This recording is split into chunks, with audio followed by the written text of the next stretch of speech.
This is Kate Baconsale. You're listening to Baconsale. A new species would bless me as its creator and source. Many happy and excellent natures would owe their being to me. No father could claim the gratitude of his child so completely as I should deserve theirs. Pursuing these reflections, I thought that if I could bestow animation upon lifeless matter, I might, in process of time, although I now found it impossible, renew life where death had apparently devoted the body to corruption. A little bit of culture on Baconsale. I feel so smart right now. Yeah, right? Yeah, lots of big words. Sure. I don't understand. Brain good. Brains. But welcome to Baconsale. I'm Joel. I'm Kent. And I'm Zack. I'd like to thank you for listening to our last episode, our Simpsons Treehouse of Horror episode. And many thanks to everyone who went on Instagram and said nice things about Kent's hard work. Hey, guys. Hey, thanks. It makes me so happy. It really does. Exclusively. You got Teddy Swenson saying, love the artwork. You've got Mott saying, did you draw this, Kent? Wow, you're incredible. Well. Ryan was like, just wanted to add one more adoration for the episode art. Well done. Shucks. Chad, tier 1 episode art. Brooks and Chow, cute. Yeah. That'll work. Yep. Shelley Pants, not Jacob on the headstone. Little Easter eggs there. Yeah. Josh Hansen said, I'm just here for the graveyard. Yeah. Those are the headstones. No, they were very and fun. also what I loved is many people, kind of like a lot of us, weren't allowed to watch Simpsons when they were younger. Of course. And now they're like, I'm going to watch these. Yeah. Or at least the first 6 years. Well, Dennis Gaunt played along and said that he said his favorites were The Shinning, The Raven. Really? It's good. Yes, Clown Without Pity. Great. Time and Punishment. Citizen Kang. Yeah, Very perfect. good. And then KP Brown said one of my favorite gags from Terror at 5.5 Feet is Otto running Han Molman's gremlin off the road. Yeah. It's like that is such a subtle joke. It's like, there's a gremlin out there, and then you look and there is an AMC gremlin. It's so good. And then I think Joel responded on social media that he had to explain the joke to his children. I did have to be like, that's actually it's a car. type of car, not very well regarded type of car. If you've watched Cars 2, they're loaded with gremlins. Oh, wow. So you haven't. Okay. There Nope. we go. Thank you for participating. Thank you for playing along. We love you. Appreciate it. We do. Thanks, everyone. But that's not what we're talking about today. What are we talking about today, Zach? We're talking about... See, it's not Baconsale. It's Baconsale's monster. I've been saying it wrong this Monster, whole yeah. time. Dr. talking about- Baconsale. Frankenstein. Yes, this is our Monster of the Season episode where we do a lot of homework, a lot of watching, a lot of studying to bring to you kind of a deeper Wikipedia surface level dive. We basically, just read the Wikipedia article to you. So wait, we chose several monsters before. Yes, we've done zombies and werewolves and vampires and witches my. and ghosts and aliens and mummies, and we decided this time we want to do kind of a classic universal monster. Did we run out of monsters? There are plenty. I mean, one year we did Jason from Friday. Yeah. That was That's a double true. up. Yeah, we did a double up that year. Yeah. And we could do that later on. But And it's interesting because it's like you have Frankenstein's monster. Do we need to describe throughout the show, or just once, that his name is not Frankenstein? that is one of the biggest horror snob arguments I had as a kid. That I had as a kid. Okay. Where it was like, Frankenstein is actually the name of the doctor, not the monster. Yes. And I'm like, yes.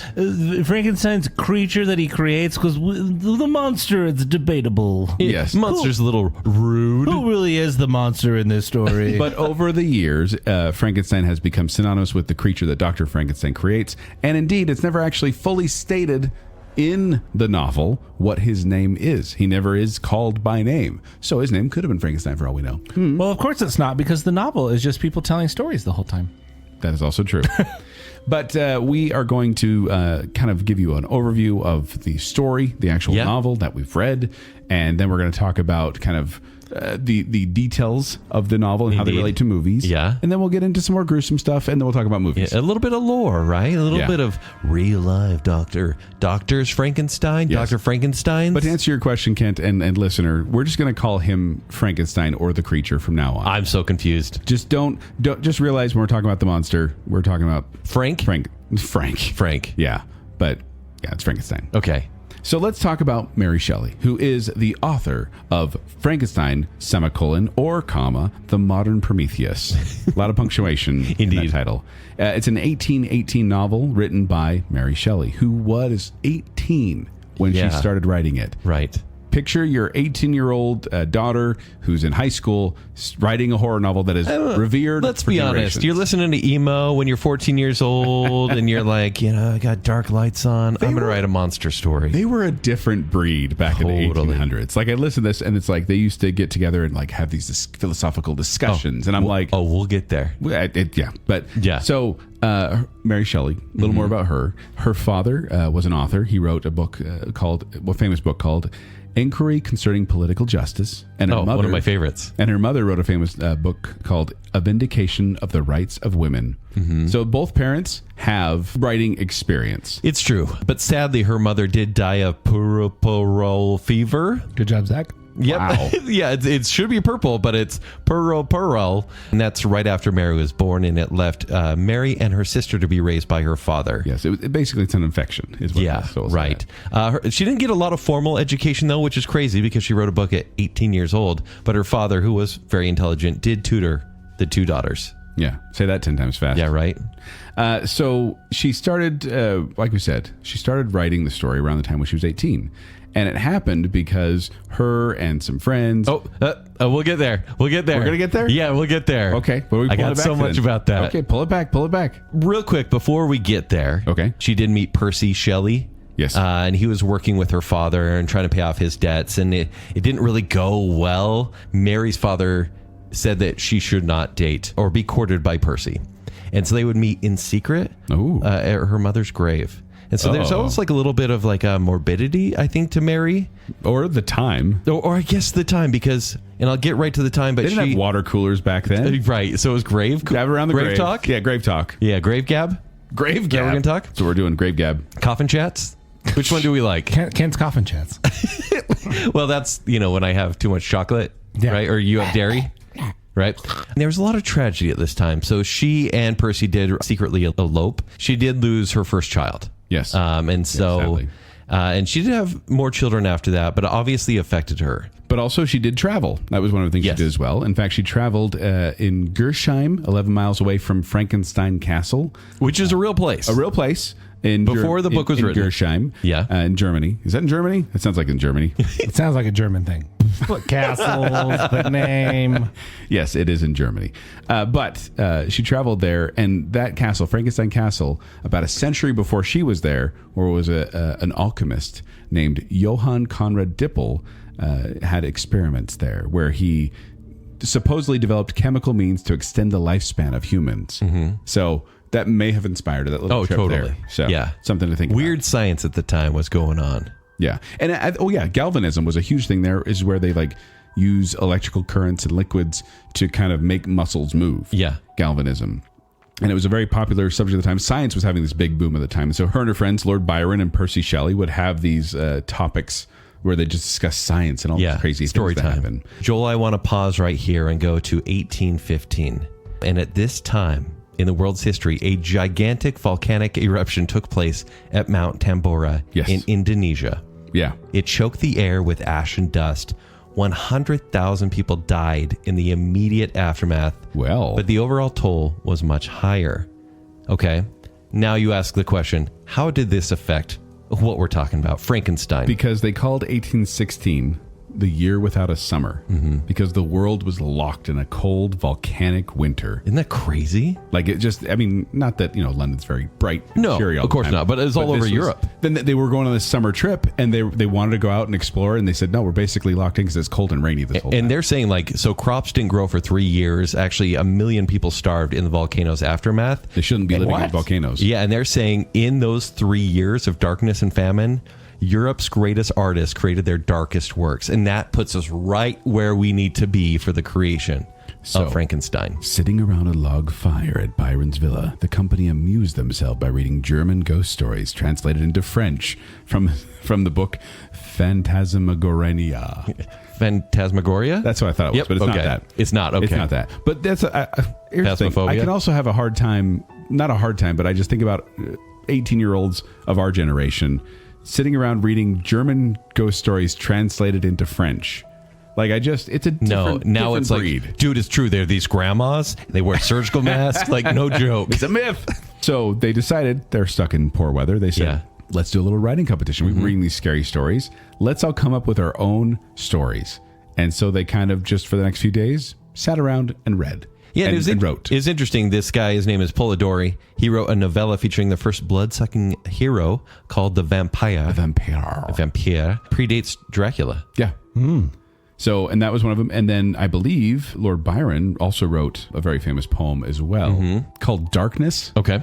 And so, like, it's funny how this little party game brought forth, like, pretty important literary works. Now, Mary was trying to think of a story, and like a couple days had gone by, and they're like, well, do you have any updates? Do you have an outline for your story? And she didn't. She started getting anxiety about it. Right? And she said, until one sleepless night, while thunder and lightning echoed off the lake, she had a vision. She says, in quotes, I saw the pale student of unhallowed arts kneeling beside the thing he had put together. I saw the hideous phantasm of a man stretched out, and then on the working of some powerful engine show signs of life.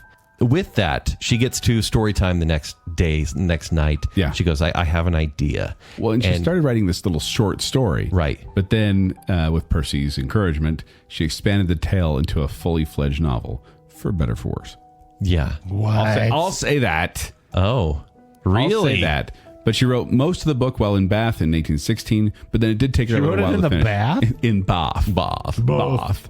But then she did take a while to finish it, and it took a little while longer to get published. And even then, it was a while to get published under her name. Right. So it was a different time, obviously. It was a different time, yes. So, like, the book is released in 1818. However, every one of these vacationers were cursed. Dun, dun, dun. Did you know about this, Joel? No. Polidori took his life in 1821, 3 years after Frankenstein was published. Percy Shelley drowned during a freak storm in 1822, 1 year after that, when he was 29 years old. Thanks. Byron, he had a daughter with Mary Shelley's sister, and he took that daughter and sent her to a convent, and she died at age 5. The daughter did? Yeah, and then Lord Byron died in 1824 of fever. So Mary outlived them all. She died at age 53 from an assumed brain tumor. And in that time, she'd written 8 books in total, though Frankenstein really seemed to be like her only venture into horror, quote unquote, because most of her books were biographies or travelogues, it seemed like. Kind of like her parents. Yeah. Yeah. But more it's nonfiction. But it's interesting, like within like 5-6 years, everyone that was at that retreat, except for her, had passed away. Convenient. Or volcanic ash. Yeah, right? Well, what I find interesting, too, is that her book, Frankenstein or... The Modern Prometheus? Yes, The Modern Prometheus, which, by the way... I'm partial to Alien Covenant, but, you know, whatever. I was gonna say. Which, by the way, Prometheus is reference to the mythological, I can't say that, character Prometheus, who fashioned humans out of clay and gave them fire and was punished by the gods. Yeah. A little reference there. Yeah. But what I find most interesting is that her work is famous, yes. Yeah. Worldwide famous. Yes. But also it's not, because the adaptation of her work has kind of overshadowed her work. Right. If that makes sense. Universal's adaptation. But I'm getting ahead of myself. Yeah, you are. Let's bring it back to the book summary. Yes, if we please. may. Let's talk about the book real quick. So this is a frame story. And it's not just a frame story. It's a frame within a frame within a frame. Yes. It's like a Wes Anderson movie. Is that what we're saying? Kind of. Yeah. It's also a bunch of epistles, a bunch of letters to each other. But it's about, it's actually not about Victor Frankenstein telling the story. It's about Captain Robert Walton writing to his sister, Margaret Walton Seville. And he's writing about all these things that are happening to him because he was going on not a cruise, he was going on an expedition up in the polar ice caps. And he sees this gigantic figure. And a little while later, he sees this other emaciated man chasing him. And that emaciated man is Victor Frankenstein, who's chasing after this very large man. So then you get the point of view of Victor Frankenstein, who's talking about what his story is. Yes. To Captain Robert Walton, who's then sending it to Margaret. And then within that story, you also get the creature talking about his story to Victor Frankenstein, who's also talking to Robert Walton. Yeah. It's a little messy there. But I do feel, this is just my opinion, I feel like the framework is largely unnecessary. Like the frame story of it all. There is obviously a point where the narrator could no longer tell the story because, spoiler alert, Victor Frankenstein dies. Yeah. But I feel like it could have been told in a different way because a lot of that stuff at the beginning, I'm like, get to the point. I hear that, but it sounds like you don't really like the themes told in the story. Of regret. I love the themes. You do. No, I like the book. Okay. But like, oh boy, I'm going to get more trouble. Here we go. Like Lord of the Rings. I feel like it could have been trimmed down a little. Yeah. So you know what I mean? See, I actually Very wordy, like Zach's intro. Very wordy. Very wordy. I think flowery. back in college was the first time I read this book, and I expected, big, tall, green men with a flat top and a really scary story. Yeah. You expected Herman Munster. Totally. And then I read a beautiful book. beautiful. I'm not It is saying beautiful. the framing is a little unnecessary, but it's a story about playing God and regret and honestly getting in over your head. Yes. And what the consequences are for Dr. Frankenstein, who's not a great person. No. You might think that this story is about townspeople and torch and pitchforks. Right. And it's shockingly more just about spying on people and learning French. It's pretty much what it is. Kind of, yeah. Well, and then one of the things I found interesting is that in the book, it doesn't have it's alive. It's alive. No. There's no like moment. In fact, it doesn't even talk about how the creature was created. There's nothing Purposely in the vague. book. It's like Inception. It's just like he discovered how to do it. He discovered how to create life from matter that didn't have life. Alchemy. There's no discussion of like, the brain switching or the robbing graves. Like, it's interesting how vague it is. It is described a little bit more grisly, but not how it all comes together. Yeah. Yes. But the idea of using electricity and cobble together body pieces actually comes more from the 1931 film adaptation. Yeah. That's where that all comes from. And the creature is much more articulate in the book. He's able to speak and speak Very. well.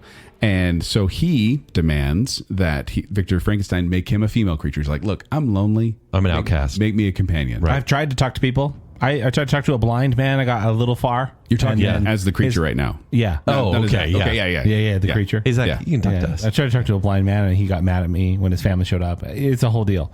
But yeah, so it's So after some very much a big stress, he's finally like, fine, I will make you a companion. He starts to do it. And then when he realizes, he just says, I can't do this. He destroys the creature, and the creature tells him, I will be with you on your wedding night.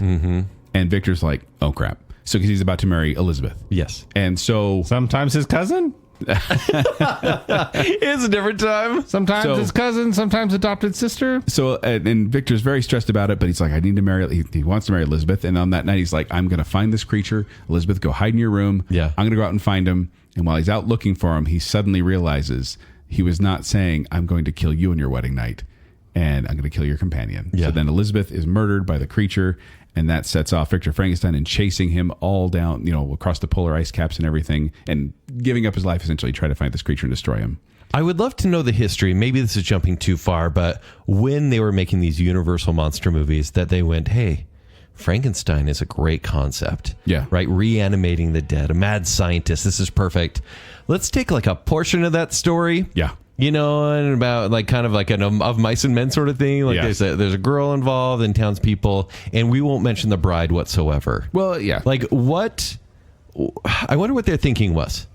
I wonder the same thing, because I looked at it and like having seen the movie first. Yeah. Many times first. When I read the book, I was like, this is nothing like the movie. And I wonder if audiences back then were doing the same critical thing, like, the book is much better. Like, that's kind of the snob mentality. themes of loneliness and what it means to be yeah. real. I am one of those people, though.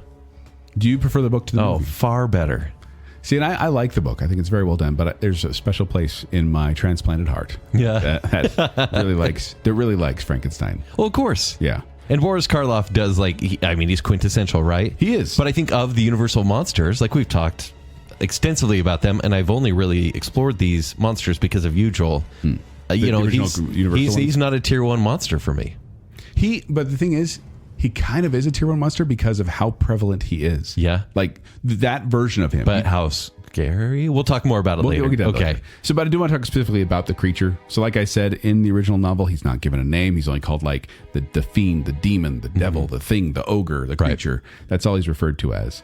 But within a decade of publication, already people were saying Frankenstein to refer to the creation, not the doctor. So it's not just Hollywood doing it. This is in the 1800s. So it's just a massive mistake in branding. pretty much. They needed to name our yellow-faced guy.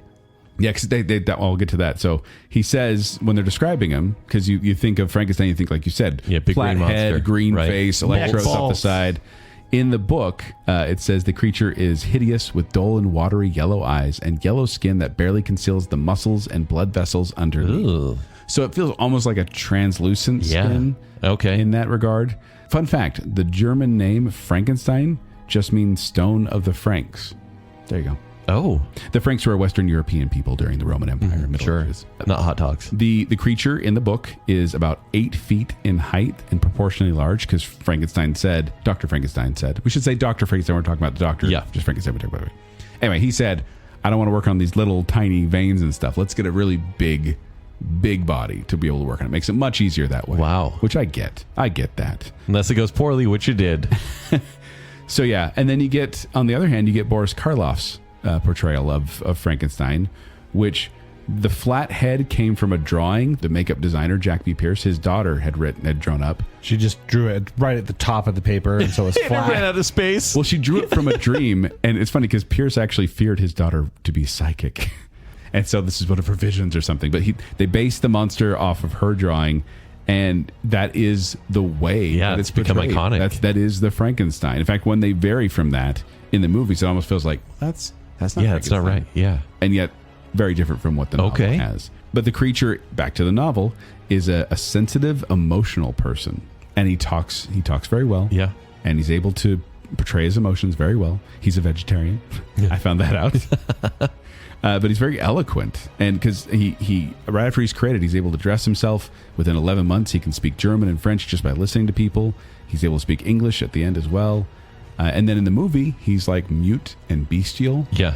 Which is not at all what he's like. He's also quite fast. In the book. novel. Yes. Yeah. He's often seen as very slow and lumbering. Yeah. And it's also funny because, and this is once again a spoiler alert for the novel, the creature in the movies is terrified of fire. Every time he gets near, Fire is usually the main thing that takes him out. none of that. In the book, he's not really afraid of it because he even at the end says, "I'm going to create a funeral pyre and destroy myself." Yep. After Victor Frankenstein dies, he actually goes to Captain Walton, who's writing the letters, and talks to him and just says, I'm depressed. Yeah. I'm going to go burn myself and never With my creator. I'll never be found again. Right. Yeah. So, yeah, it's like you said, Kent. I'd be interested to go back in the minds of the Hollywood writers back then and be like, hey, what do you want? Like, I'm most surprised they didn't make it scarier. Yeah. But also Dracula itself is not a very scary movie. I think it was scary for the 30s. Yeah. People were kind of terrified of that. 30's scary. Yeah. So Frankenstein is 30 scary? I don't know. Well, but also, where do you look at this very, I don't know, like a story about human nature and loneliness and go, yeah, but like, what if we made it just a straight monster movie out of it? Yeah. It's kind of strange. And we'll get into this a little bit later when we talk about specifically movies, but it was interesting to me to go through and read like when Igor came along. Yeah. And how that he's always part of him now, but like not in the original movie. And then also how Frankenstein lumbers and walks. It's because in one of the movies, he was blind. And that's why he walked like that. And that became his walk from then on.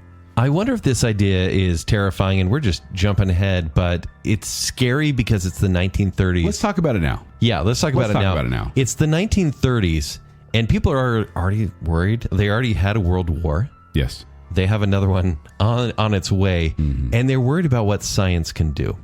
I wonder if seeing a movie that, even though it takes place 100 years previous in Germany or whatever, I wonder if they think, oh, scientists could do this now. Because this predates zombies, right? This is a mad scientist creating something that is out of control. I think it could be compared to technology horror movies now, where it's like... Or like Black Mirror. Yeah.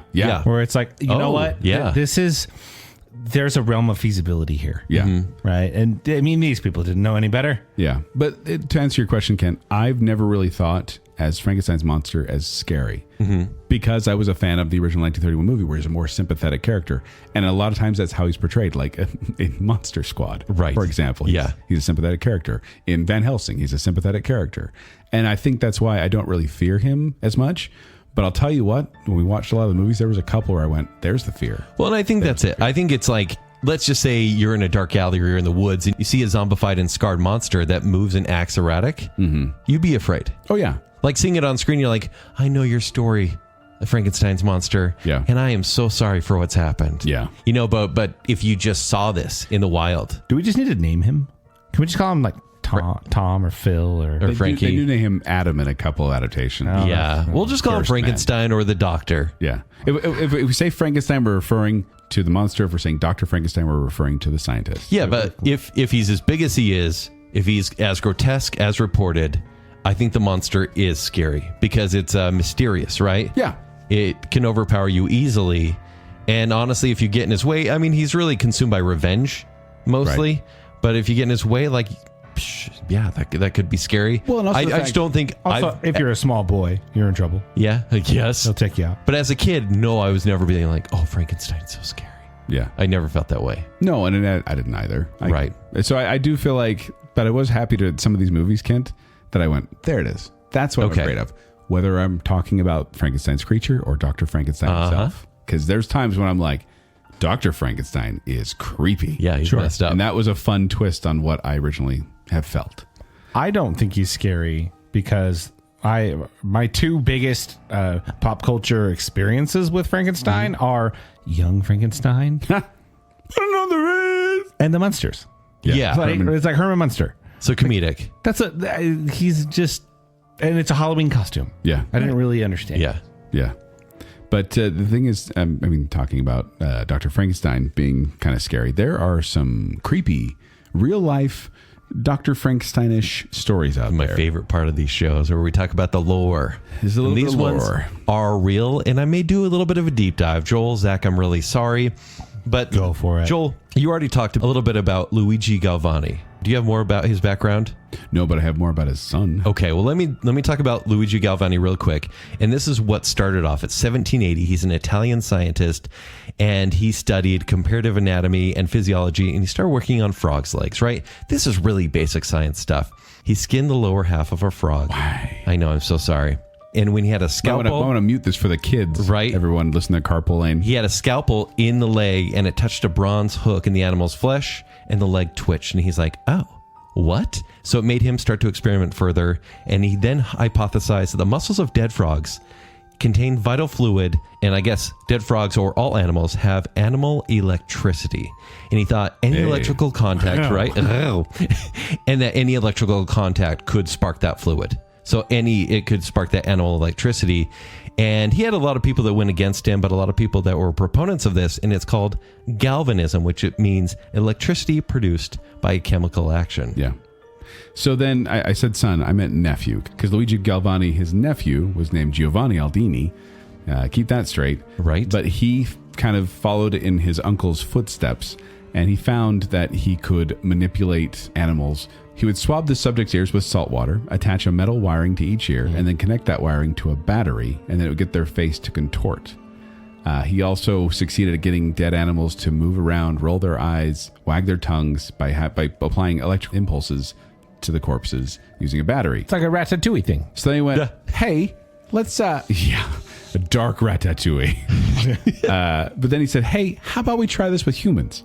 So he's going to try it in Italy, But who's going to volunteer for this, Joel? well, they were going to get criminals who'd been executed. But the problem is Italy beheads their criminals, and it emptied a lot of the vital fluids he needed to conduct electricity through the body. The frog juice. Yeah. So he said, I'm going to go to England. They're hung on the gallows there, so that'll be much easier for me. So he got there, and he attached the electrical probes to the corpse of a man named George Foster. And he got George Foster to open his left eye, shake his jaw, and seemingly take a breath by electrocuting certain parts. A reporter described it as the following. On the first application of the process to the face, the jaws of the deceased criminal began to quiver, and the adjoining muscles were horribly contorted, and one eye was actually opened. In the subsequent part of the process, the right hand was raised and clenched, and the legs and thighs were set in motion. And so people were actually worried that the criminal might come back to life at this point. Yeah. And they're like, well, if he comes back to life, he's just hanged. Is he free? Do we hang him again? Yeah, well, double I mean, they jeopardy. never... He served his life sentence. Right. You can't judge a man Double twice. jeopardy? Yeah. Right? I've seen that movie. So, I mean, obviously, that's as far as that result went. Yes. But it's just so creepy because at this point, like, you hear about it in all these movies, and, you know, it's the grave robbing element. Well, I was reading it going, oh, that's kind of creepy. And then there was an image, like a daguerreotype, I don't know how to say that, little etching thing of like what was happening. And it looked so horrifying. And I went, yeah, I wouldn't be able to handle that.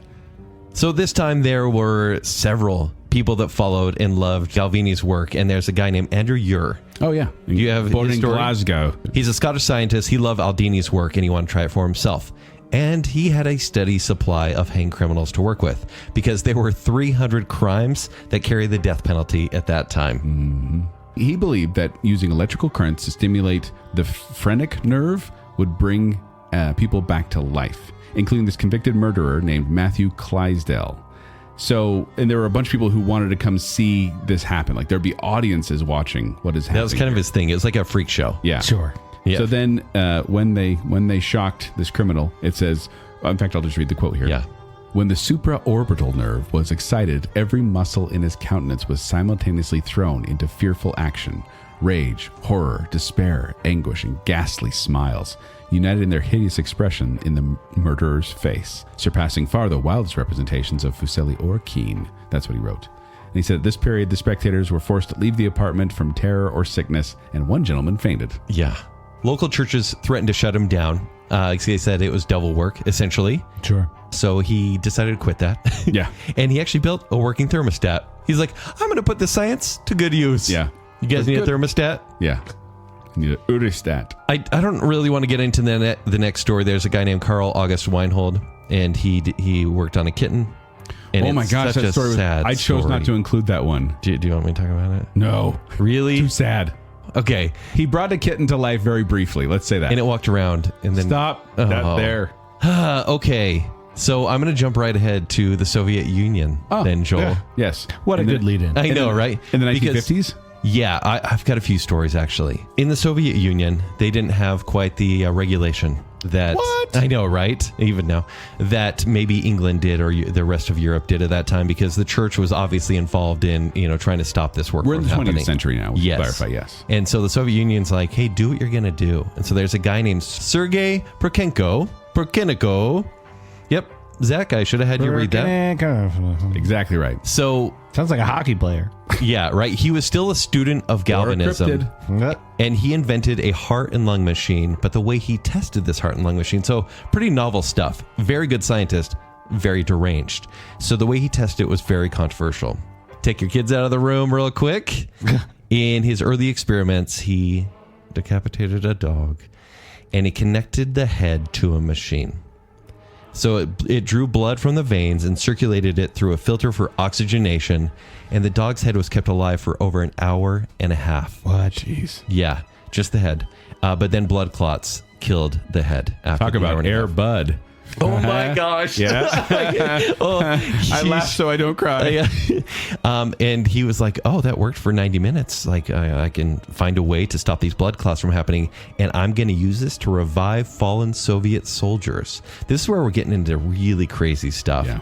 And so according to the Soviet Congress of Science, he did this exact thing. He connected the corpse of a man to what he created. It's called an autojector, and filled this corpse with odd chemicals. And so with the chest cavity open, the heart started beating again. Reportedly, the man started groaning. Oh. When that happened, everyone panicked, including Perkenko, and he shut down the experiment because they basically were like, even though they were trying to do this, when it was happening, everyone knew they had taken it too Shut it far. down. Shut it down. Worst case scenario is it works. It works. And so he shut it down. That's the end of his story. That's not the end of the Soviet Union, though. No, because I'm so sorry. In the 1950s, a famous Soviet scientist named Vladimir Demnikov. Yeah, that's easier to say. He created a two-headed dog. Yeah. So he attempted this operation like 24 times, but the most famous was when he fused the head and neck of a small dog named Shavka onto the neck of a large stray German shepherd named Brodiaga. So he amputated Shavka's lower body below the forelegs, kept the heart and lungs connected until just before the transplant, and then he connected Shavka's upper body to a corresponding incision in Brodiaga's neck. And the operation lasted 3.5 hours. After it was completed, and they say both the mutilated dogs in this story, and I completely agree, this is horrible. Both of the dogs were able to see, hear, and smell and swallow, which, hey, that's progress. To which then Life magazine comes and takes pictures. There are pictures Just from a Life story magazine about this. Here's the gruesome part. More gruesome. Shavka, the little dog, was not connected to Brodiaga's stomach, the German Shepherd's stomach. So whenever the little dog drank liquids, it simply flowed through an external tube that Demnikov had implanted and dripped out onto the floor below. like a drain valve. So, for example, like you go to like Ripley's Believe It or Not, and they're like the two-headed animal or this or this. This was a scientific two-headed dog. And tragically, both dogs died 4 days after the surgery. I mean, obviously, it was not a very prime situation. Because, I mean... Zach, you just looked at the picture, didn't you? Oh. Time Magazine. It's horrible. Yeah. Oh, that's horrifying. Time Magazine, Demikoff. And obviously, like, the body will reject different tissue, right? Yes. If it's not quite, if it doesn't quite match. And that was exactly what happened. However, Zach, he tried again. There's another one. Yep. And it lived for 29 days. A month. He had a two-headed dog mutation. Lived for a month. Sad. And it breaks my heart. And we didn't talk about the kitten because the kitten was too much. And now we're talking about the sad dogs. It was a kitten. Shavka and Broyevka. Yeah. So... Yeah, sorry about that. Listen, I'm not done with the sad and weird stuff. Are you okay? Yeah. Okay. Oh, I'm going to go dark and then I'm going to bring it back to weird mad scientist stuff. Okay. I'm going to talk about a war criminal named Shiro Ishii. Oh, no. He's a World War II Japanese surgeon. I also didn't include this one for reasons. Often compared, and we're not going to talk about this guy, but Joseph Mengele. Yeah. Okay. Yeah. If you know German World War II history, you probably heard a few stories. Shiro Ishii, he was first involved in pursuing germ warfare. Like he wanted to create germ warfare to torture people, which has been banned by the Geneva Protocol, obviously. And he took over this thing called, by the way, if you want to do your own deep dive, good luck, curse your curiosity. Yes. But he took over something called the Unit 731, and it's the government's Disturbing Biological and Chemical Warfare Unit. And by the way, this is more mad science that involves just like testing on humans, maybe rather than reanimating corpses. So Joel, stop me if I go too far on this one. Too late. I know, but he was basically only using civilians as test subjects. Obviously prisoners of war as well. They do frostbite experiments, high pressure chamber tests, vivisections on conscious subjects. Yeah. They'd study on pregnant women. And there's this thing called the Maruta Division, which is thousands of subjects were infected with various diseases. Their organs were removed while they were living, by the way, to study the effects Talk about Air Bud. So they were removed to study the effects of illnesses that were given to these people without the hassle of decomposition. So you would take it right out of the body and be like, well, so inconvenient. Then this is kind of where they were getting into the Frankenstein stuff. He would remove arms and legs and reattach them to the opposite sides. Like he would just see, hey, is mad scientist behavior. Is this still functional? And he wanted to know, this was his whole goal. This guy is a mess. He's a monster. A freaking monster. He wanted to know how much the human body could handle before it collapsed. He'll do everything he can just so he can get it to the point where it collapses. And it just so disturbs me. Yeah. If you think about it, though, that's kind of an important element of science. Somebody in chiropractic work did that. Right? What is up with chiropractic work? They had to figure out how far they could go before they, And it seems like they take it too far. Yeah. Okay, so I want to give it a little more levity because there's still different mad science. Yes. For example, there's this guy named Robert Nelson. He's an American, born in Boston, 1936. He was a high school dropout, probably not the best scientist, and he is obsessed with cryonically freezing humans after their death in hopes of reviving them later. We all know about this, right? Walt Disney, whatever, you name it. By the way, Disney created the movie Frozen so that when people Googled Walt Disney or Disney Frozen, they would see the movie, not the conspiracy theory. So Dr. James Bedford, a guy he was working with, was 73 years old, and he wanted to try extending his life via cryonics, and he was dying of kidney cancer. And so he said to Robert Nelson, who I'm talking about, put me on ice after I die. And they just got ice from local freezers. Yeah. Like it was just ramshackle. That was kind of the bridge to where they needed to go. Yes. But he thought death was a disease. Yes. That could be cured in the future. And so they wanted to preserve people until that time. He pumped this collaborator full of antifreeze, pumped oxygen into the system, right? And he entombed him in a capsule filled with dry ice. By the way, next time you have a little root beer dry ice party, enjoy. And then he just started with many subjects. People volunteered for this stuff. And he has a big freezer vault for all the subjects.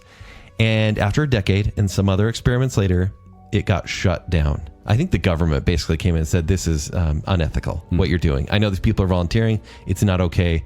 The vault was, with frozen people, was covered up with turf. Yep.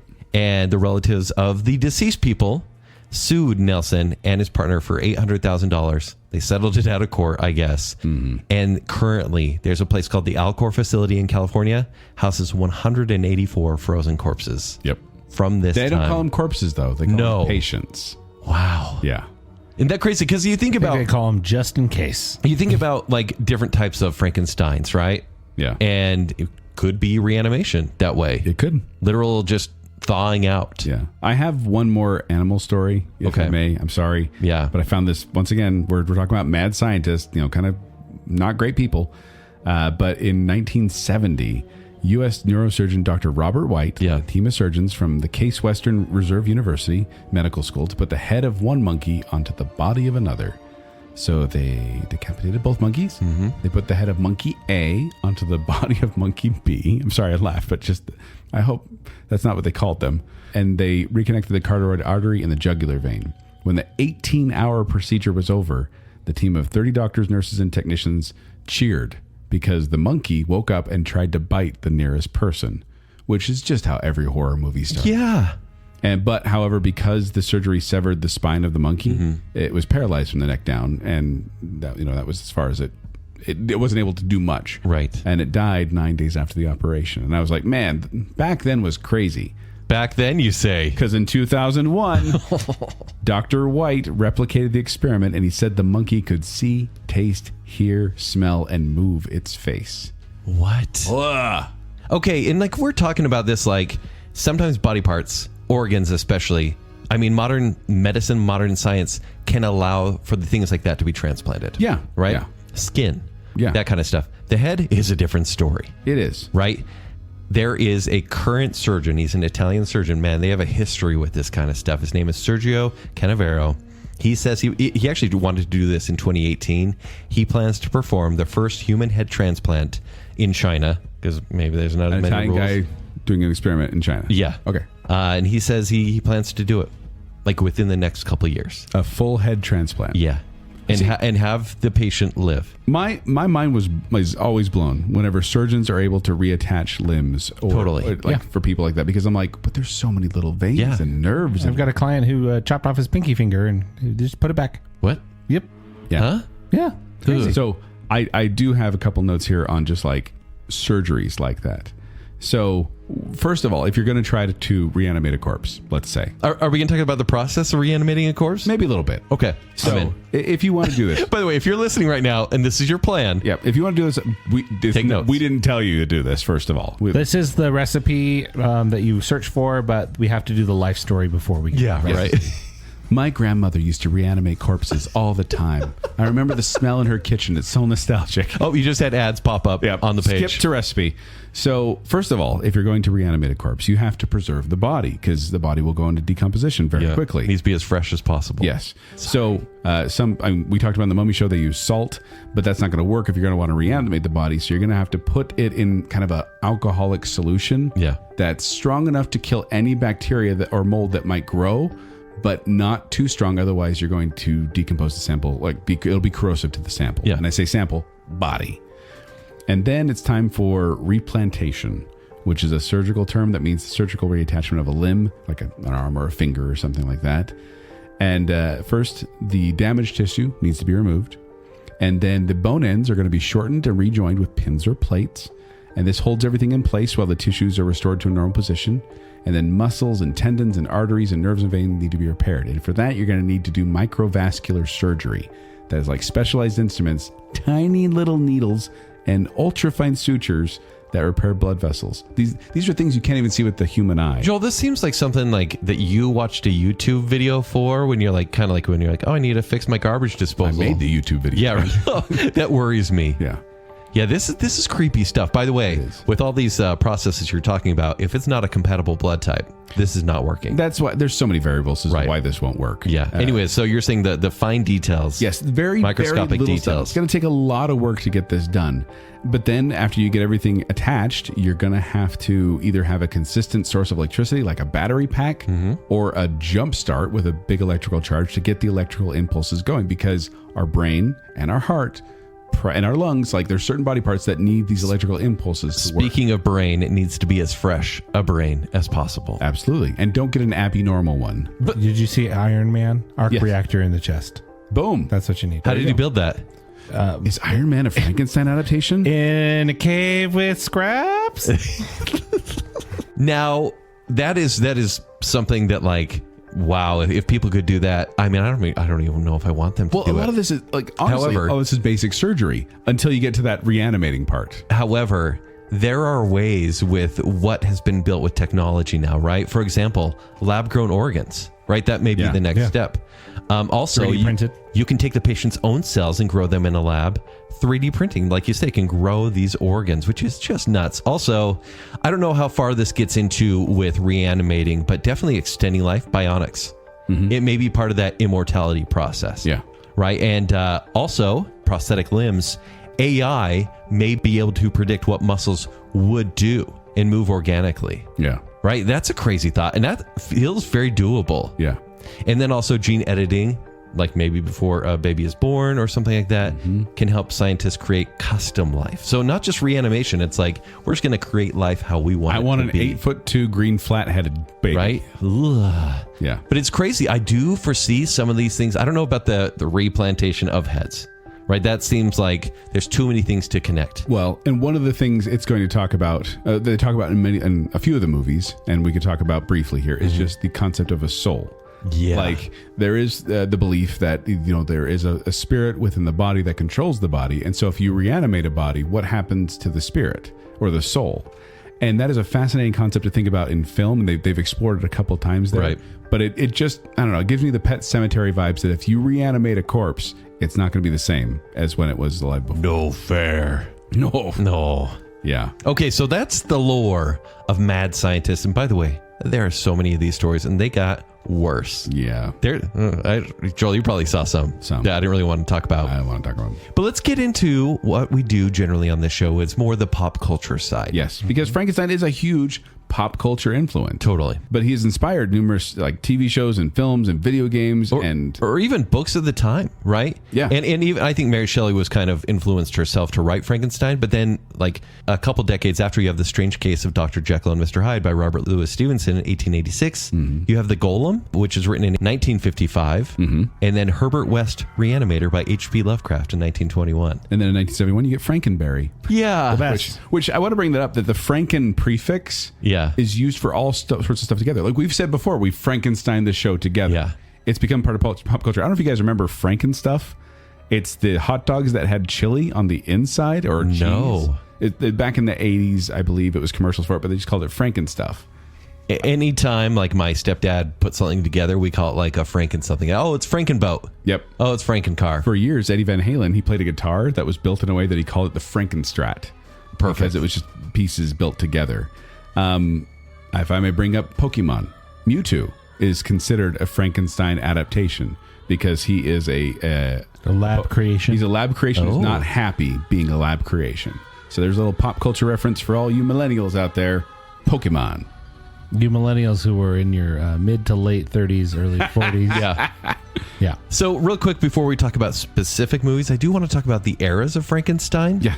Because starting with, like, for example, silent era, right? Joel's era is what I call it. If this is the Joel Eras era tour, of films. Joel is silent. I do enjoy silent movies. So the shorts of the time of Frankenstein were massively successful, but considered lost films. There is a movie we're going to talk about. It was lost it made in 1910. It was lost until 1980. And there's like apparently a really well-liked Frankenstein short, still gone. Yeah. And it's really sad. Yeah.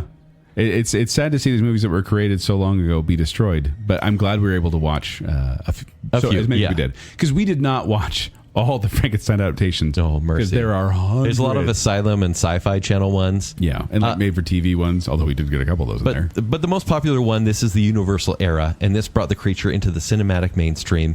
And these kind of go between overly serious Yep. and overly comedic. Yes. Like they're trying to find their balance, and I think that kind of continued throughout the decades. Yes. Then you have Hammer films. And if you know anything about weird horror history, it's BBC style. It was like... It's low-budget horror. I want to say gratuitous, but it's not gratuitous as far as like content. No. It's just like overly hammy and Hammery. dark. Yeah. And Hammer. No, and these ones definitely did take over. And the Frankenstein was kind of their launching point, and they became known as kind of the more gratuitous or salacious horror movies. Right. And then you have like B-movie level of Frankenstein movies following in other decades.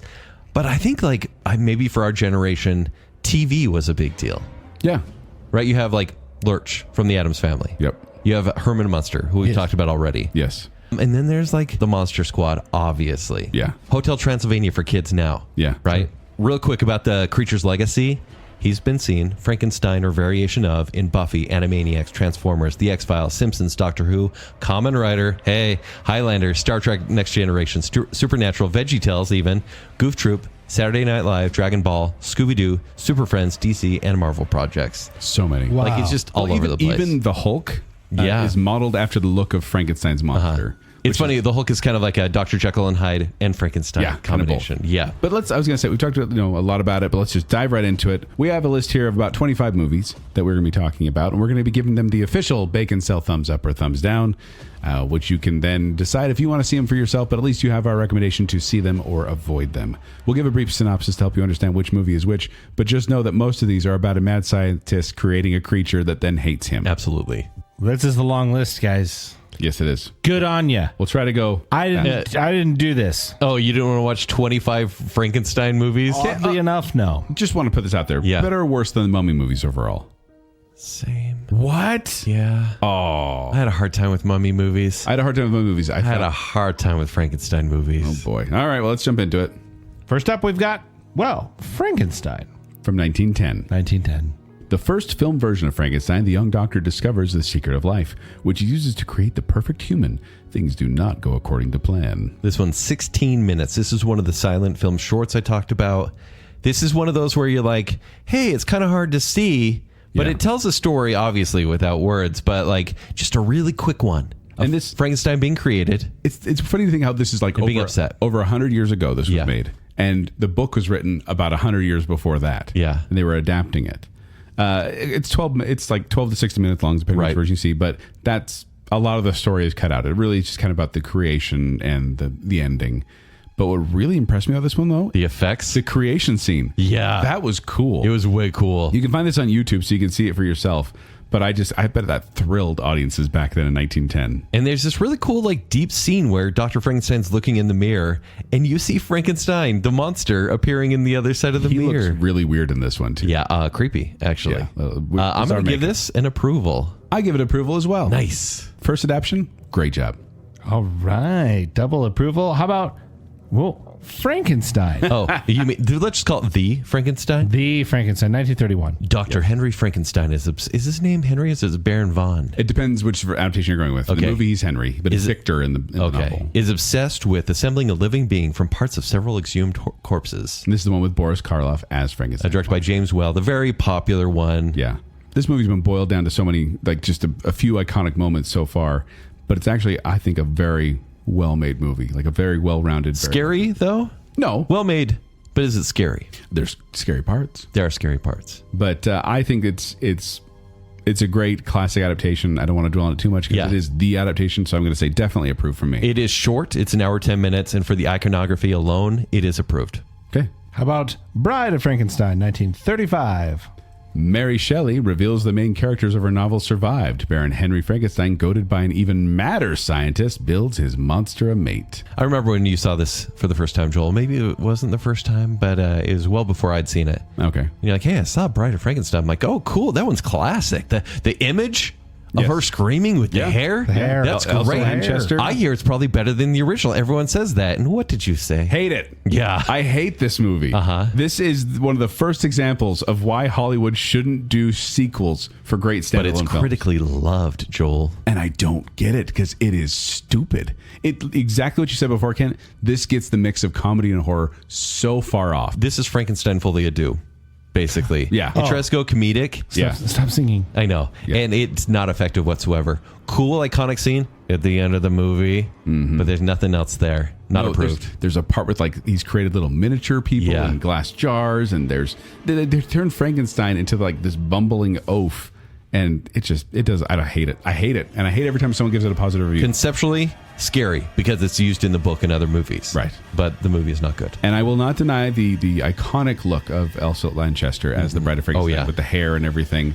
I think it's a great pairing look. I just don't like this movie. What about Son of Frankenstein from 1939? Returning to the ancestral castle long after the death of the monster, the son of Dr. Frankenstein meets a mad shepherd who is hiding the comatose creature. To clear the family name, he revives the creature and tries to rehabilitate him. This stars Boris Karloff, Basil Rathbone, and Bela Lugosi. So you get these two All-star horror icons. cast. Bela Yeah. Lugosi, who's Dracula, and Boris Karloff, who was Frankenstein. But then you get it in this movie. Bela Lugosi's is Igor, which I found out the original Frankenstein, 1931. Well, that one. Is his sidekick's name is Fritz. Yeah, And right. it's not Igor until this point, but Igor here is not a hunchback. And Igor is like the bad guy of this movie, essentially. Yes. Yeah, he's compellingly creepy in This one. kind of felt like Frankenstein 1931 extended a little bit. I would say this is the one you skip over Bride of Frankenstein and watch is Son of Frankenstein, which is essentially the version of Young it's Young Frankenstein without the comedy. That's what this story is. Which is funny because it's called Son of Frankenstein, so it seems so cheesy. I really like this movie. I liked it as well. I give it an Approved. approval. 1939, Son of Frankenstein, approved. Double approval. Now we have Frankenstein meets the Wolfman from 1943. The resurrected Wolfman, seeking a cure for his malady, enlists the aid of a mad scientist who claims he will not only rid the Wolfman of his nocturnal metamorphosis, but also revive the frozen body of Frankenstein's inhuman creation. Starring Lon Chaney Jr., who is the Wolfman, who's the Wolfman? and Ilona Massey. And Why Bela does- Lugosi Yeah, as Bela the Lugosi monster. again. Yeah, He's the as monster. Yeah. Why is the Wolfman so prominent in these Frankenstein movies? Is it because there's not enough there? I think it's because they said, hey, Lon Chaney was a good actor in that first movie. Let's give him all the lines. There's a musical number in the middle of the movie. A full-length musical number. It completely disregards previous plot points. I don't understand this one. If this movie had Lon Chaney Jr. as a Wolfman, because they do have a transformation scene, and Boris Karloff as the monster, I'd be in. They actually, I think this is the one where they had lines for Bela Lugosi as Okay. Frankenstein's monster. Because he can talk in some adaptations, but audiences laughed at it, so they ended up removing it. If I remember it for that's Makes sense. This I put close, but no cigar. I said Frankenstein meets the Wolfman is missing the spark it needs. It did not get a passing grade Nope. for me. Not approved. Double disapprove. Have you guys split up? You haven't split up? No, on opinions not yet. I disagree. So far, How about House of Frankenstein, 1944? A deranged scientist escapes from prison and recruits Dracula, Frankenstein's monster, and the Wolfman to get revenge on his behalf. you get Boris Karloff again, and Lon Chaney Jr. as the Wolfman again, and John Carradine as a very brief Dracula. Yeah. I get what they were going for in this one. This is the cinematic universe of its time where they're bringing all these famous characters together. I want to talk to you about the Monster Initiative. But it's confusing because Boris Karloff is the doctor this time around. Yes, he said he would never put on the Frankenstein makeup again. Also, the monster doesn't show up for 45 minutes, which it's the last, 25 minutes or last 20 minutes of this movie. Yeah. I do think the acting is better in this movie than previous movies. Yeah. And I think the ending is kind of sad because quicksand is involved.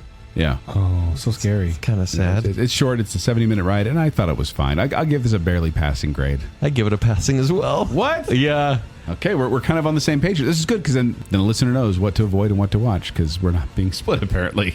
What about Abbott and Costello meet Frankenstein, 1948? The Wolfman tries to warn a dim-witted porter that Dracula wants his brain for Frankenstein's monster's body. Starring Bud Abbott, Lou Costello, and Lon Chaney Jr. We have talked about this on previous Monster of the Season. This series movie? before. Yes, this movie before because it does. Don't Abbott Costello meet the mummy? They do, but there's one before. I think we did it for Wolfman. Okay, because this is definitely a Wolfman movie again. There's a bunch of different monsters in this one. Joel, remind me, is Abbott and Costello your brand of comedy? This one, yes. And I do like Abbott and Costello in general. So this one is one of my favorites. I give it an approved grade because it is one of the comedies I show my kids early on because it's a little scary, but not too scary and very silly.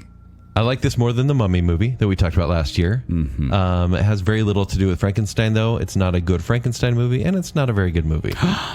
It's classic comedy, Kent. Not approved. You're splitting on this one? Yeah. Of all the ones we're going to split, you're going to split on Abbott and Costello. It's not my style. It's like we're Abbott and Costello themselves. Oh. Breaking up. What's on second? Now, The Curse of Frankenstein, 1957. While awaiting execution for murder, Baron Frankenstein tells the story of a creature he built and brought to life, only for it to behave not as he intended. Now, I want to talk about the director here because this is going to be very important because this is the beginning of Hammer Films. This is directed by Terrence Fisher. Stop. Remember that name? Hammer Films. Yeah, right. Starring Peter Cushing, Yeah. right? Grandma Tarkin. Yeah, Grandma Tarkin. Grandma Tarkin. And, Grandma Tarkin. Doctor Who in the movies. And Hazel Court. Now, it's weird because we're going to get into more of the Hammer films, like visual style, but the production value on this one is actually pretty high. Yeah. It takes a lot of time in the movie to set things up, character-based. It's a remake, Well, of sorts. they're essentially saying, okay, we want to make the Frankenstein movie, but we can't use Universal's look or feel or Right. story, so we're going to have to mix it up a bit. And they do, I don't know, I think it adds a gruesomeness to the story. Yeah, actually, that wasn't there before. Frankenstein is actually horrifying looking. Yeah, because Christopher Lee. Yeah. Looking very creepy. And also, this is the one where I went, oh my gosh, Victor Frankenstein is a real monster. Like, Peter Cushing is deliciously devilish in this. Like, there's a lot of like rivalry in this one. Like, he's always battling between an associate named Paul. Yes. And so they're always battling, and then the monster's also involved at that point. Yeah. I really dug this one. It's I one did of too. my more favorite Frankenstein movies. This one I wrote, I said, look, I'm not downplaying Universal's version. Right. But this may be my new and favorite it's in color, adaptation. too, by the way. Yeah, it's fun. The Curse of Frankenstein is one of those movies that I had not seen before, and I didn't know anything about it, and I watched it and I went, why have I not watched that before? Approved. Approved. Curse of Frankenstein. Double approve. Now, Revenge of Frankenstein, 1958. So you're going to see that we're going to... we're going to get into a lot of sequels here. I feel like we added these to the list on purpose to kind of talk about, here's the 4 or 5 movies in this franchise. Because, we did the Universal Right. one, and then we did some Hammer films, but this is the sequel to the Curse of Yeah, Frankenstein. so having escaped execution and assumed an alias, Baron Frankenstein transplants his deformed underling's brain, that seems mean, into a perfect body, but the result proves to be mortally perilous. And once again, Terrence Fisher directs, Peter Cushing's in it again, Francis Matthews. Yeah. So I wondered how they're going to make a sequel to The Curse of Frankenstein, considering how it ended. Yeah. Because it ends in this way, you're like, okay, well, that's the end. But they pulled it off, I think. Like, it's an entirely different creature. It's not the same Frankenstein's monster. Peter Cushing, once again, is great. Everyone else is one-dimensional. Yeah, he's great. But this feels like an old school Doctor Who episode. You think so? Yeah, the way it's filmed, like single sound stage, has none of the scares of Curse. I think this was a severe drop-off for me, Joel. I would not say severe. I'd say drop-off, but slight. I still gave it a 3.5 out of 5. No approval. I enjoyed this one. So we're split. Yeah. I say approved. Kent doesn't, and I will have my revenge. Finally. The Evil of Frankenstein, 1964. So it's another sequel. Yeah. Should we just say that's another sequel? Well, we could say, upon returning to his home village to continue his experimental research, the destitute Dr. Frankenstein revives his old creature, but a hypnotist wants the monster to control for himself. Now, the monster of this movie is closer to Gollum looking, like a really like a it's stone like- marble creature. It's like a clay face. Yeah. The makeup on this Frankenstein was awful. I do think Peter Cushing at this time, he's gone full ham. And it's actually really fun to see. Never go full ham. Yeah, right? I didn't care for this one. My review says, what do a hypnotist, deaf-mute girl, and a clay mask have in common? They don't do anything to help the evil of No, Frankenstein. not approved. Like, they just mess with the formula, I feel. I think the sets and everything looked fine, but man, the makeup was bad and the acting was off. And they have these really long, drawn-out scenes with no dialogue. Not approved.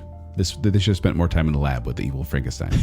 Frankenstein Conquers the World, 1965. Holy cow. Or what's the other title? Buckle up, also known as Frankenstein versus Baragon. There we go. So this is a deviation from the franchise we're currently talking about, okay? And so this is about an American scientist and his Japanese colleagues study a feral boy born from the radiated heart of Frankenstein's monster, while a subterranean dinosaur ravages the Japanese countryside. This is a Japanese film, essentially meant to be Godzilla versus Frankenstein. It was supposed to be. And then it ended up being Baragon, which is... So there's Nazis in World War II, and they're trying to experiment on Frankenstein, which probably Joseph Mengele is trying to do. Probably. It's so low budget. It's bad. It's bad. Basically, there's a Franken boy that he grows so quickly, and there's some cool effects, I think, with like size proportion compared to soldiers. Not when I'm talking about destroying villages, because that's just cheap man in suit sort of stuff. The whole concept, like, hey, we have a heart and we've grown a boy has become Frankenstein. Like, I did not. Here's the problem, though. The story doesn't make any sense. The threat is unseen until 51 minutes into this movie, and then you finally see this Stegosaurus-looking dinosaur destroy like miniature towns. And I'm like, it's just too late. The movie's almost over. There's 10 minutes of fighting.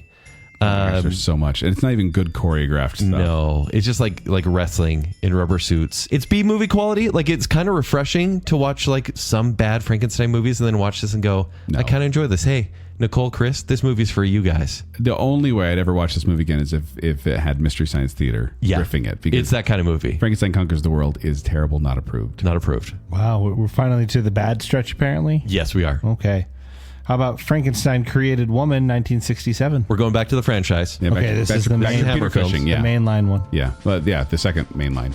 After being reanimated, Baron Frankenstein transfers the soul of an executed young man into the body of his lover, prompting her to kill the men who wronged them. Once again, directed by Terence Fisher, starring Peter Cushing and Susan Denberg.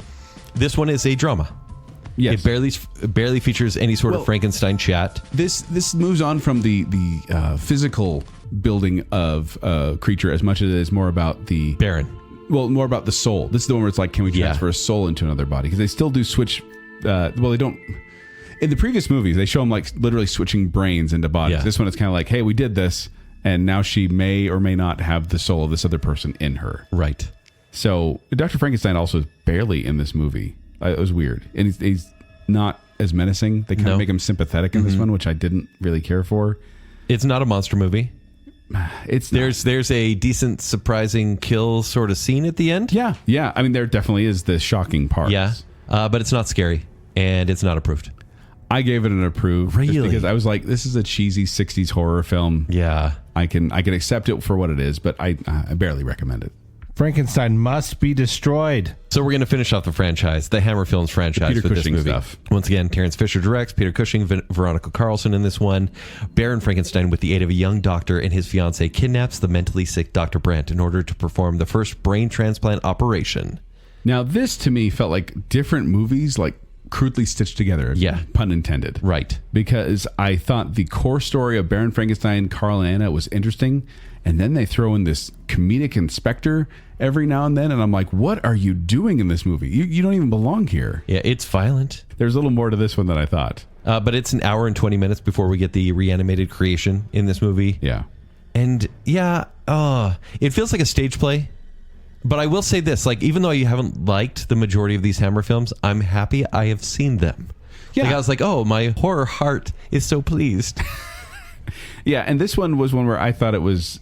I thought it was I was gonna write it off as another sloppy Hammer horror flick, because some of the stuff at the beginning I'm like, I don't really, that doesn't make any sense.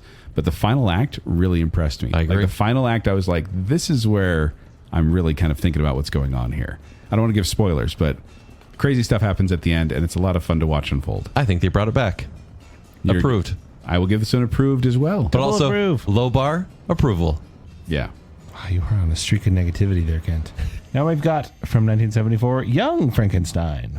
An American grandson of the infamous scientist, struggling to prove that his grandfather was not as insane as people believe, is invited to Transylvania, where he discovers the process that reanimates a dead body. The most watchable Frankenstein movie? Many people say that. Directed by Mel Brooks. This is a full-blown comedy with Terry Garr, Peter Boyle, and Cloris Leachman, and Marty Feldman, Madeline Kahn.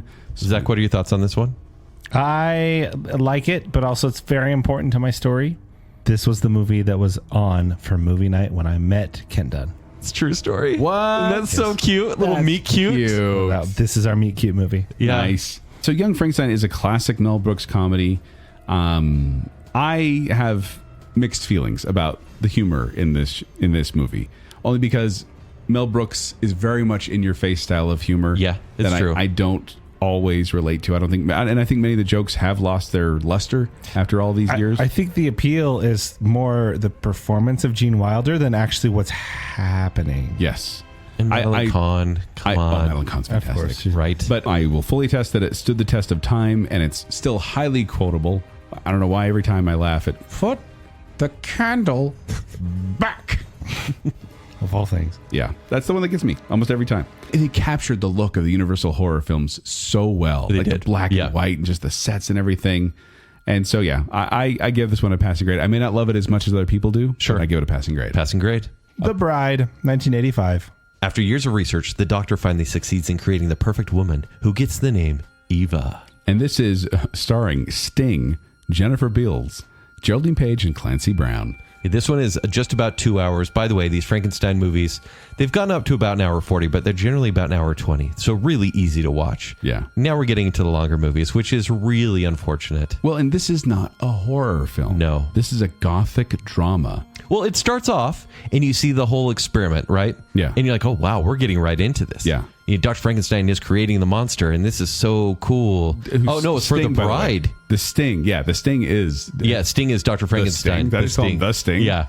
He's creating the bride at the beginning of this one, and the castle burns down. Yeah. And then immediately slows down. Oh my gosh, it is. I think my review said it's frightfully dull. Yeah. It just does nothing. So this movie, Joel, I watched this one last week, and I was like, yeah, I haven't seen The Bride. I got to watch this movie. And by the way, it might as well be called like The Monster and the Little Person, because that is, it's like a circus There's two stories. movie. There's Sting and Jennifer Beals. Yeah. He's like romancing the bride. Right. And then you have the monster, Clancy Brown, hanging out with a little person who's a circus, trapeze artist. Yeah, circus performer. By the and way, they have a whole side story. I'm watching this movie, and I am like, oh, I've never seen this. And then I remembered that scene at the circus, and I'm like, I have seen this movie. You have? So Totally bypassed my memory because I remembered the scenes at the circus. It's so long. It just takes its time almost to 2 do hours. anything. And I felt like this was like it drops you right in the middle of the story. Yeah. And it kind of ends on a little bit of a cliffhanger. And I was like, this feels like a pilot episode for like a BBC made for TV drama. Yeah. And it never got picked up. And not passing. I did not Not like The approved. Bride. I did not like The Bride. Edward Scissorhands, 1990. The solitary life of an artificial man who was incompletely constructed and has scissors for hands is upended when he is taken in by a suburban family. Okay, we know Edward Scissorhands, right? Directed Not by too Tim many Burton, details. Came out in 90. It's the Johnny Depp- best. Johnny Depp It's won a the writer. greatest. It's so good. So good. It is Any so more validation good. for Edward Scissorhands? Because it is just amazing to me, and I've said this probably on previous episodes where we talked about this, and really, to me, this feels more like a Christmas movie than a Halloween movie. Yeah, just kind of saying. It's because of the score. Yeah, The score and then the ice snow sculptures. and everything. Yeah, but I love how this movie creates this bizarre version of suburbia Surreal life. Yeah. that you believe. You completely believe this movie as you go through it, and I think Johnny Depp is fantastic as Edward, as the creature, as we would call him here. But Diane Wiest shines So as good. Peg. I love her. I love her in this movie. Yeah. And this is one of those movies that I may have thought was slower when I was a kid, but as I've grown older, I've really started to enjoy it. Zach, rated or overrated? Rated. Okay. Yeah, I think That's it's fair. I think it's great. And good Burton Weird. Yeah. Good Burton Weird is a good way to put it. Maybe. This one broke my heart when I Maybe saw his it when I best. was like 10. Yeah. So yes, this was a 4.5. Yeah, star makes for me. sense. I love this Near movie. the top there. Real quick, we did an outdoor Christmas festival thing at the aquarium a couple years back. They had a few songs that were just kind of playing in the outdoor square there in the Christmas village, and they were rotating through Edward Scissorhands. Oh, As they okay. should. And it actually fit. Yeah. Great. It was kind of haunting and beautiful, like this movie is. All right, how about Frankenstein Unbound, 1990. The Now we're getting into comics. The ultimate weapon, which is meant to be safe for mankind, produces global side effects, including time slides and disappearances. The scientist behind the project and his car are zapped from the year 2031 to 1817 Switzerland. Directed by Roger Corman, if you know that name, you know what kind of movie this Roger is. Corman does a lot of knockoff movies. But Yeah. this stars like John Hurt, Raul Julia, Bridget Fonda, and Jason Patrick, like people that were known at the time. Joel, this movie swings for the fences, and I can't help but appreciate that. Really? Yeah, I was like, he's talking to his car. He's falling in love with Mary Shelley. He's telling her that she's written this story. Here's the in thing. time. That bothered Frankenstein me. exists. That's the thing that bothered me so much is he travels. This future scientist goes back in time to when Frankenstein was actually being created, but also Mary Shelley's there and she's writing the fictional novel. Yeah. Frankenstein. What? But also Elizabeth is being killed by Frankenstein, and there's the revenge story happening.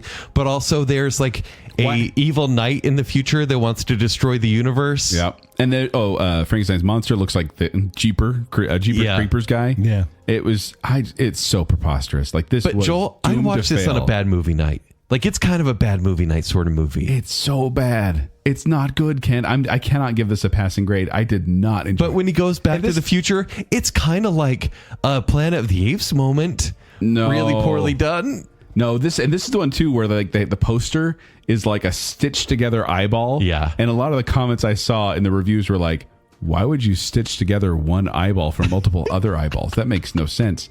That's how I feel about this movie. Makes no sense. It's not approved, but I really appreciate it. It's not approved. Do not watch Frankenstein Unbound. Mary Shelley's Frankenstein, 1994. When the brilliant but unorthodox scientist, Dr. Victor Frankenstein, rejects the artificial man that he has created, the creature escapes and later swears revenge. An adaptation of the book, finally. Yeah. Finally, this has it's mostly the book.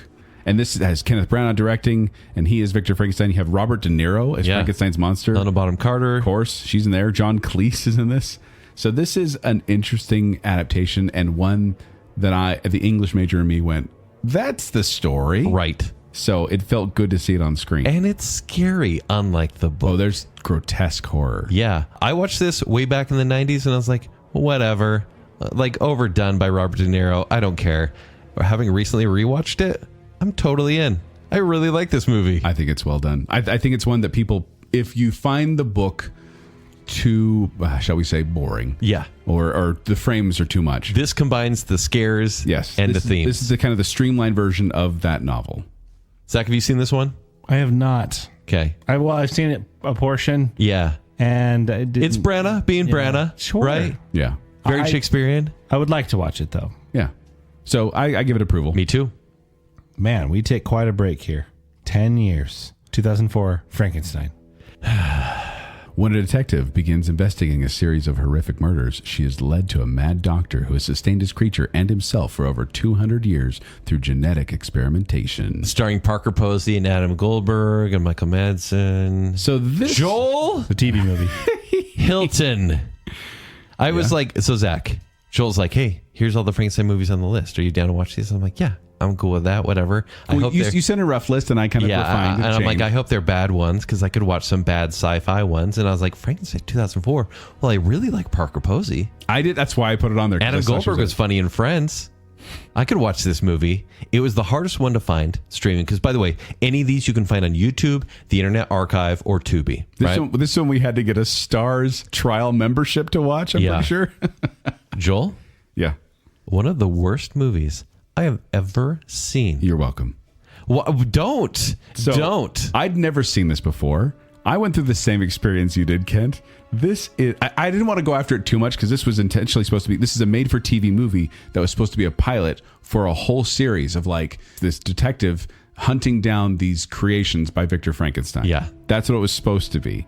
But it's just not good. It's like a Seven wannabe. Yeah, it is. Like the movie Seven with Brad Pitt and Morgan Freeman, but like a TV version. So they really have to tone that down, but it's still got a kind of an icky feel to it. At the end of the movie, she meets the real Frankenstein, who's a good guy who wants to get revenge on his creator. He's like, help me track him down. I'll join you. And I was like, credits. Oh my gosh. I hated this so bad. It was bad. Like Zach, no joke. One of the worst movies I've seen in the last 10 years. Wow, really? It's terrible. And it's sad because Parker Posey, I think, is a good actress, but this was not the right role for her. Not anymore. And Adam Goldberg the whole time just wisecracks. The Yeah. whole time he's like, I'm a detective who's cracking wise because I'm a detective.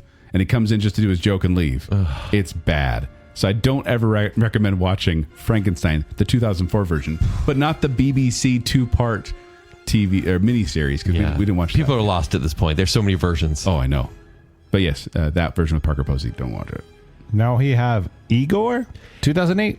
Animated fable about a cliche hunchback evil scientist assistant who aspires to become a scientist himself, much to the displeasure of the rest of the evil science community. Got John Cusack, Steve Buscemi, Sean Hayes, Jay Leno, Eddie Izzard, Jennifer Coolidge, Arsenio Hall, John Cleese, Molly Shannon, Christian Slater. Animated fare. Yeah. This is kind of a Despicable Me, but really bad. Really poorly done. I wouldn't say really bad. I'd say really for kids. This is like, this is like lower grade Shark Tale here. It is aggravating to watch this movie. It's ugly. It's not well written. There's nothing good about this movie. Well, it's from MGM. Known animation powerhouse. Yeah. I don't know what they were thinking. This is one I think you could put on with the kids and the little kids would be entertained by it. Kind of like a Halloween mood sort of thing. It's fine. It's not scary at all. The jokes are mildly amusing. Yeah. But I give it a passing grade only because I'm not the audience. This is for my kids and they enjoyed it when they could watch something better. Not approved. Any better of the than Hotel Parker Posey's Frankenstein. Yeah, that's true. Any of the Hotel Transylvania movies would be better. Oh, I'd agree with that. How about 2012's Frankenweenie? When a boy's beloved dog passes away suddenly, he attempts to bring the animal back to life through a powerful science experiment. This is a Tim Burton short that then became a feature-length movie. Do I owe this a rewatch? Frankenweenie? Yeah, it's good. Because I saw it back in 2012, and I gave it a pretty poor review. I mean, it's got Catherine O'Hara, so Yeah. that's a draw, right? I like her. And Martin Short, Martin Landau, Atticus Schaefer, Brick from Yeah. the middle, and Winona Ryder, of course. I didn't really like this movie. It's fine. Once again, for kids. I prefer the 1984 live action version. Me too. But the short film. Yeah. I remember that one. I do think that maybe Frankenweenie a little bit long. Yeah, it's an hour and a half. Or they kind of stretch There's not it. enough there. but- It's there with Corpse Bride for me, where it's kind of like, you know what, it's fine. Oh, I like Corpse Bride. My kids really like it. They pick it on purpose. It's Okay. one of their Frankenweenie? favorite Halloween movies. Yeah. I give it a passing grade, Not approved. What about Frankenstein? like the I and then a comma and then the word. yeah, I. Letter I. Not like a lowercase I Yeah. slapped right next to it. Yeah. Like he's This is an I Frankenstein. Frankenstein's creature finds himself caught in an all-out, centuries-old war between two immortal clans. Starring Aaron Eckhart, Bill Nye, Yvonne Strahovski, Miranda Otto, and Jai Courtney. Oh, Yvonne Strahovski. This is the underworld of the Frankenstein It was universe. supposed to be within the Underworld universe. And they talked Okay. about even having Kate Beckinsale come in and do Listen, a cameo. obviously not approved, and we can joke about this. It's a cheesy action movie, really poorly lit, all that kind of stuff. But is it good compared to a lot of the other bad Frankenstein movies we've seen? No. Like, I skipped it when it first came out because Yeah. I heard it was terrible, and then I watched it for very much for this research, and I went, no. It's not as bad as other adaptations. Sure. But it's not good. It's not good. Like, it is so lifeless, if that's, like, it's kind of like... And it's not fun. We're just going to get through CGI action scene to CGI action scene. Right. And I thought the mythology could have been cool. It's like gargoyles versus these demons. And I went, okay, that's kind of fun. This war's been going on. But Aaron Eckhart just sits there and broods the whole time. It's not good. He's wearing like a hoodie and a nice jacket. Yeah. It's just, no. He's traveled through time. And there was some stuff I was like, that could have been good. But it never quite got that passing grade. So I do not approve. Not of approved. Frankenstein. 2015's Victor Frankenstein. Told from Igor's perspective, we see the troubled young assistant's dark origins. You may have seen the poster. You may have not seen the movie. It stars Daniel Radcliffe and James McAvoy. Yep. And So that's pretty fun, Yeah. right? I thought, that's interesting. Maybe I'll catch that. And that was 10 years ago. Yeah. So that And you still didn't. Nope. Still haven't seen it. Yeah, this is one where it's Harry Potter as Igor, and he's like, oh, this is from my perspective. Yeah. But it's like a buddy sci-fi movie where him and James McAvoy You're taking it too far. Yeah, how No, dare no. you? Yeah. It doesn't go anywhere new than other film adaptations. And I felt like Andrew Scott, who played Moriarty in Sherlock, I thought he was a complete waste of time in this Yeah. movie. I kept being like, why are you in here? I like the feel of this movie. Oh, the set design is fantastic. Totally. Like the sets and props and just the way that they film stuff. I'm like, this is creatively fun. Right. But It feels forgettable overall. It's a C movie for me. it's Meaning, average. and so that makes it not approved. No, C's approved, right? No. Yes, it not, is. Not for this one. Is it See, approved? that's a passing grade. Zach, what were you going to say? I feel like this is a time of movies where you had like they were trying to go for the modern flair of the Yes. classic. Similar to this in my brain is the Taron Egerton, Jamie Foxx, Robin Hood. Yeah. Where it's like we're gonna throw it back, but like we're gonna be cool about it. Yeah. And it just Which never only had worked in the substance. 90s. With like Three Musketeers. Yeah. Joel, you approve of this movie? I do approve of this movie, barely, because, like I said, I like the look of it a lot. Kent, do you approve of No. anything? Yeah, Anything no, at I do all? not. You are like, that's 5 in a row. Yep. I'm so sorry. Okay, cool. So when did Frankenstein movies lose their groove, Kent? Oh. The last time he liked was 1994. So, how about, Poor Things 2023? An account of the fantastical evolution of Bella Baxter, a young woman brought back to life by the brilliant scientist Dr. Godwin Baxter.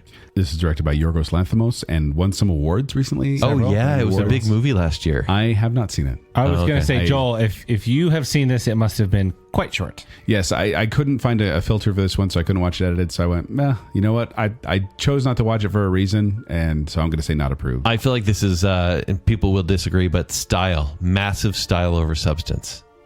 Like there are 'Cause you themes saw it. here. I just don't care for them. And I feel like it's a little awkward. Maybe inappropriate, but that's Yeah. debatable. But the style is cool. It's just not my flavor. Like get the Yorgos Lanthimos fisheye lens look of filming is not my thing. and it's 2 hours 21 minutes. That's the longest one we have in here. Yeah, and so no thanks. This is Joel. Save your time. It's not approved. So you're not going to punish me for making you watch the 2004 Parker Oh my Posey goodness! Yeah, Frankenstein actually by watch watching it now. No. Yeah. I pulled this one up once it hit streaming and just was like, I want to get a vibe. I'm just going to go halfway through this movie and see what happens. It was immediately met with some, we'll just say smut. Yeah. And I'm like, this isn't for me. I can tell. But I've seen a lot of the clips and stuff. Yeah, the dance scene is kind of fun. Oscar stuff and again, very unique style. Yeah. Weird, design. Like, not for me. Not going to watch this movie. Okay. And finally, Lisa Frankenstein 2024. It's a very recent one. A coming-of-rage love story about a teenager and her crush who happens to be a corpse. And this is directed by Zelda Williams, daughter of Robin Williams. Indeed. Starring Catherine Newton. Yep. And Cole Sprouse. Not Dylan. No. Okay. He couldn't get the job. Well, maybe they switched off. I don't know. And Carla Gugino. Yeah. So I was really looking forward to this one. Well, because it's like an 80s vibe, modernish. Yeah. But like a kind of a rom-com, but with a Frankenstein twist. But everyone has iPhone faces, Yeah, everyone has even that though it's an 80s movie. Yeah. At what point did you start hating this movie, Joel? That's a better question. I don't know if I want to get specific on that, but I will say that this is like listening to someone play this kind of dark, fun melody on the piano. Totally. And they keep hitting sour notes. So you can't enjoy the movie because they keep hitting those dumb notes and keep tripping over themselves. Like they're trying to be quirky and edgy, and every time they did, I'm like, why? Yeah. Don't. And then, I mean, it also didn't make sense at parts where I'm like, No normal human editing would act like this. Yeah. No, I was actually totally into Catherine Newton's character because it's quirky. It's not like the nerd who finds a monster and gets revenge or whatever. I thought she did a very good job. It's just the story went nowhere with it, and it was just off the wall. So they try to be so deep with Yeah. the plot and dialogue, and yet it just comes off so shallow, like just heavy-handedness at the end there. And also, I have to point out that it looks like, and this sounds weird, but it looks like a local LDS film in the production quality and the acting. Yeah. Where I'm like, I mean, obviously it's not. It's a PG-13 movie, but I was like, well, you wanted to be R, didn't you? But I was watching it going, this really seems like a low-budget indie kind of thing. Yeah. That would be made locally. But I thought this was a misfire. I only give it 2 stars. This is not approved. Yeah, it is not approved. There's not a whole ton of approval on this list, guys. No. It's similar to Mummy movies. I think I liked this genre, this monster, a little bit more than Mummy. I think there's more to do with the Frankenstein story than there was the Mummy story. So I don't know. There's a lot. I was just pleased by the Hammer Films discovery of that plot line. Right. And so, yeah, happy with watching this one. So what would you say are just overall some top recommendations for a listener who maybe want to catch a Frankenstein movie or two? Obviously, you want to pick the 1931 classic Frankenstein movie, the original. I think you definitely should watch that. The one that kind of set the stage, even though there was the short before that. If you want to watch the short, it is literally like on YouTube as a short. You can pull that up and watch that on your lunch break very easily. Because what I'm feeling is like you want the Frankenstein vibe. You watch the original. Yeah. Maybe you chase it with the Kenneth Branagh, so you can kind of know what's going on with the story. And then if you want to know a little bit of Hammer horror, it's Curse of Frankenstein. Curse of Frankenstein is the one to watch. Frankenstein. Yeah, and then if you just want to feel happy about life, watch Edward Scissorhands. Yeah, Edward Scissorhands. Yeah. So maybe, I think a lot of people have seen Young Frankenstein. Yes. Yeah. I would agree with that as well. If that's your thing, if you like Mel Brooks comedy, go for that too. I am shocked you don't. It's weird because I like the concept of a lot of stuff, but sometimes the delivery's like that I'm mugging for the camera comedy, which I'm not a fan of. So, yeah. But I do like Young Frankenstein. I just don't love it like many other people. Yeah. All right. So there you go. There is our take. Comprehensive look At Frankenstein and his creature. monster. Yes, and the monster. But we want to know from your point of view, do you find Frankenstein scary? Do you enjoy these movies? Have you seen most of these movies? Did we introduce you to anything new? Did we gross you out with the Did we gross you out with the experiments in the middle? Because we want to know. And also, we always are looking for the next season, too. If you have a suggestion for the monster of the season for next year's October episodes, because this is the last October episode, and we're getting back to normal next week. Thank goodness. I mean, Zach just wants the lights on here, which the green lighting in here is nice right now. very nice. But let us know on nobody knows. Facebook. Let us know on Twitter. Let us know on Instagram. We want to hear your comments because that is what gives us life. Before we go, we want to thank some patrons in a couple of special categories, including the I Am the Listener tier, which is Angela Plotz, Casey Cummings, Juice the Cooler King Swallow, Some Guy, Sir and Madam Hicks, Jennifer Kilkowski, Taylor Sanderson, Shannon West, Rocky and Steph, Adam and Rachel Crump, Ryan and Marley, Lady Terry A. Finley. Scott says he mentioned it 5 or 6 times, Sprague. And then we have the Bacon Council, which is Debbie Foster, Glow Clendaniel, our favorite couple, the Ghost Faces, the other Brit Johnny English, Star Wars expert Kyler, Her Royal Highness Jessica Terry, Stephen everyone's favorite Ross, the one, the only Chris Anderson, Nicole D. Kale, and Beaker. Thank you, patrons. Thank you. You are the Franken to our Barry. Aw, The best one, for sure. delicious. But if you want to find me, you can find me at 76Joel on Twitter. You can find me performing with Quickwits, who perform at the Midville Performing Arts Center and the studio at the Parker Theater. For more details, go to qwcomedy.com and go to the Quickwits Facebook page. You can find me on Twitter or Instagram at Kenny3DD. You can read my movie reviews at ShowtimeShowdown.com. And if you'd like to connect with me, you can do so on Twitter and Instagram at Tumbling Mustard. But more importantly, make sure you're following Bacon Sale. Please like that Facebook page and then go to at Bacon Sale on Twitter and Instagram. After you've done that, go to tpublic.com/baconsale and get yourself some merch. And then if you like what's going on here and you want to support us further, visit patreon.com/baconsale. Support starts at just $3 a month and you can get access to essentially our travel logs, because that's what happened this week on the page. We all want a vacation. We all want to talk about it. Patreon.com/baconsale. So until next time, I shall ascend to my funeral pile triumphantly and exult in the agony of the torturing flames. The light of that conflagration will fade away. My ashes will be swept into the sea by the winds. My spirit will sleep in peace, or if it thinks, it will not surely think thus. Farewell.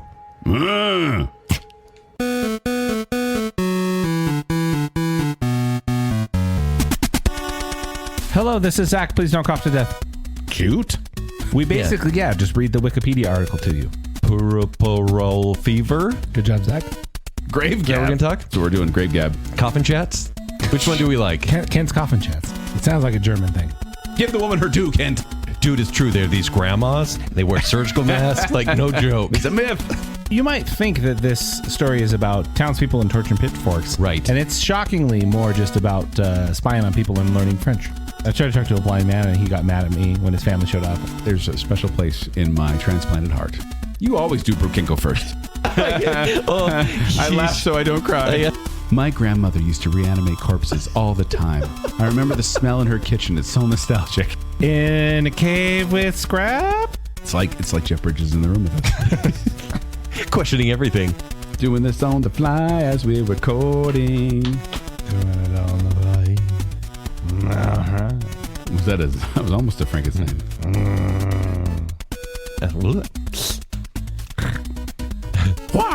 Oh, my horror heart is so pleased. This is our Meet Cute movie. One of the worst movies I have ever seen. You're welcome. Buscemi? Buscemi. Is it Buscemi? Yep. Bruschetta. Talk about Air Bud.